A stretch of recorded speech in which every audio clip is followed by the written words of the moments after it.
Rectangular model of multiplication. Let us learn multiplication using the rectangular model. In this model, we distribute the numbers into hundreds, tens and ones in the form of an array. Let us take an example. 68 times 15. First, we will split 68 into 60 and 8.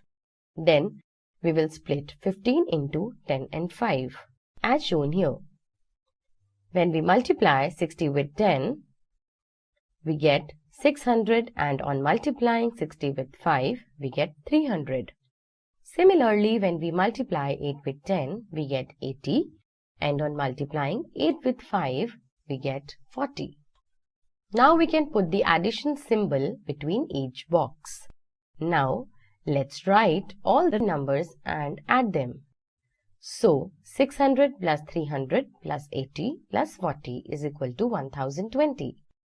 So, we can say that 68 times 15 is equal to 1020. Let us take another example. 74 times 37. Split the 74 into 70 and 4. Then, split 37 into 30 and 7.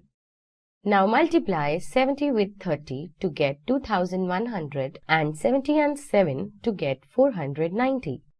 Similarly, multiply 4 with 30 to get 120 and 4 with 7 to get 28.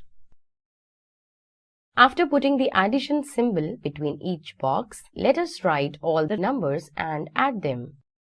So, 2100 plus 490 plus 120 plus 28 is equal to 2738.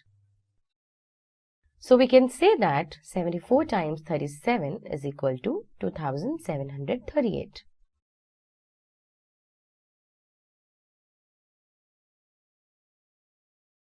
Subscribe now and press the bell icon. Never miss an update.